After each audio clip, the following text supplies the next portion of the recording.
जो बहनें सकट चौथ का व्रत पहली बार कर रही हैं वो कुछ बातों का यदि ध्यान रखें तो कभी किसी तरह की दिक्कत नहीं होगी और हमेशा व्रत आराम से पूर्ण होगा।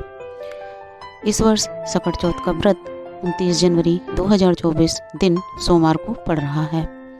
इस व्रत को माताएं और बहनें अपने संतान की लंबी उम्र के लिए करती हैं।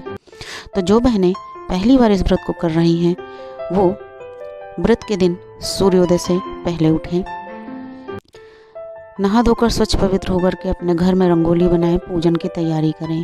गणपति जी को हरी दूब, साबुत सुपारी, पान का पत्ता, फूल वाली लौंग और हरी इलायची जरूर अर्पित करें। उसके बाद गणपति जी से प्रार्थना करें कि हे प्रभु, आप निर्विघ्न मेरे व्रत को पूर्ण करें और मुझे फलाहार करने की अनुमति दें, क्योंकि इस व्रत का ऐसा कोई नियम नहीं है कि इसको निराहार अथवा निर्जला किया जाए। अतः पहली बार ही आप प्रभु से इस तरह की प्रार्थना करके फलाहार के साथ ही व्रत करें, ताकि आपको व्रत में किसी तरह की उलझन या दिक्कत महसूस ना हो, क्योंकि जिस व्रत में आत्मा अंदर से परेशान या उलझन में हो वह व्रत पूर्ण नहीं होता।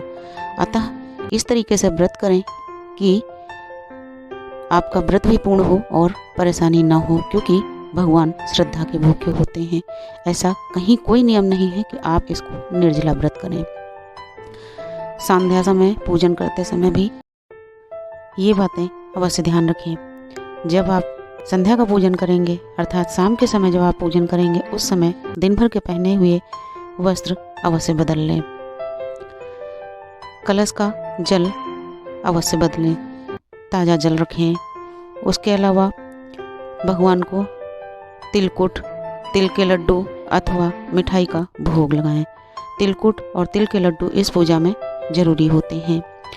इसके अतिरिक्त पूजन करने के बाद में तारे अथवा चंद्रमा को अर्घ देने के बाद में व्रत पूर्ण माना जाता है। फिर आपके घर का जैसा रिवाज हो आप फलाहार अथवा भोजन ग्रहण कर सकते हैं। इस दिन आप दान स्वरूप भी यदि कभी किसी को कुछ देना चाहते हैं तो दे सकते हैं, लेकिन किसी तरह की इसमें कोई मनाही या किसी तरह का कोई प्रतिबंध नहीं है कि आप अवश्य किसी को दान दें या नहीं दें। यह आपकी मर्जी पर निर्भर करता है।